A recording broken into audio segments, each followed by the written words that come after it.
চাঁদাবাজির সমস্যা ফেস করছেন এই এখন? চাঁদাবাজটা আমাদের মেইন হলো বেশি ফেস। আপনিও করছেন, ফেস হ্যাঁ, করছেন? এটা আমি কিরকম চাঁদা নিচ্ছে এটা আপনার কাছে? না, এখন চাঁদা নেই না। এখন কেন শুধু নির্বাচনের সময় নিচ্ছে না? হয়তো না, নির্বাচনের জন্য না, এটা 5ই আগস্টের পরেই কেউ আসে না। আলহামদুলিল্লাহ, ঠিক আছে।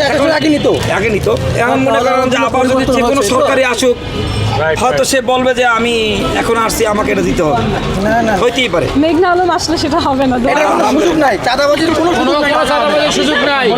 যত লোকজন আসে সবাইকে বলবেন মেঘনা আলম এসেছিলেন ট্রাক মার্কা।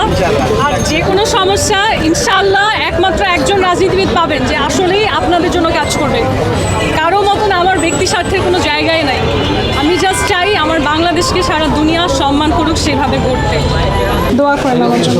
দানিশের সাথে আপনারা নাই? ধানের শীষ না হলে ট্রাক মার্কায় ভোট না দিবেন না না? না না, আপনার ওইটা ওই ইয়াতে ঘুরবে না।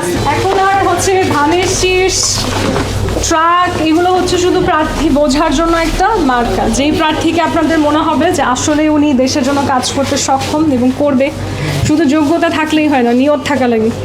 যারা অন্য প্রার্থী আছে তাদের কি নিয়ত আছে আপনারা দেখেছেন। দোয়া অনেক করি, বছর। ইনশাআল্লাহ হবে। দোয়া করেন এবং বলেন পরিবার।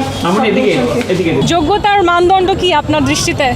যে দেশের উন্নয়ন করবে, কিভাবে বুঝবেন? অতীত এবং বর্তমানের ভিতরে কম্পেয়ার করে যে দেশের সামনে এগিয়ে নেবে। আমি মেঘনা আলম, ট্রাক মার্কা আমাকে চেনার উপায়। 11 বছর ধরে পলিটিক্যাল ট্রেনিং করাচ্ছি বাংলাদেশে, দেশের বাইরে। 2020 সালে বাংলাদেশকে মিস বাংলাদেশ হিসেবে রিপ্রেজেন্ট করেছি পৃথিবীর সামনে। এখনও আন্তর্জাতিক 10টা সংস্থায় কাজ করছি বাংলাদেশের কান্ট্রি ডিরেক্টর, এবং আশা করি 5 বছরের। বাংলাদেশে ছিলেন? হ্যাঁ, সাবেক।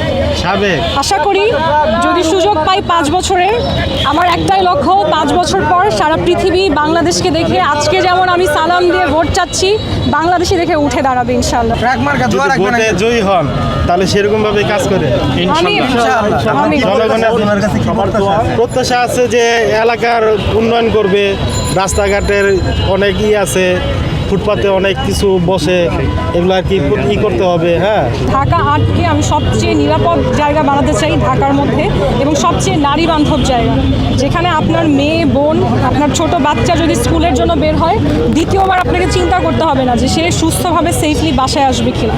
ঢাকা 8 আসনে কোনো নারী যদি কোনো অনাকাঙ্ক্ষিত কোনো ঘটনার শিকার হয়ে আইনি সহায়তা না পায়, আমি কথা দিচ্ছি আমি নিজে আমার পরিবারের মানুষের মতো তার পাশে দাঁড়িয়ে তার আইনি সহায়তা নিশ্চিত করবো ইনশাআল্লাহ। এরকম আপনি বলেছেন যে আপনি একজন হেভিওয়েট প্রার্থী। আমি আশা করি এবং আমি আল্লাহর কাছে প্রার্থনা করি যে আমার ওয়েট কখনোই 100 কেজির উপরে না হোক, যে আমাকে হেভি ওয়েট বলতে হবে নিজেকে।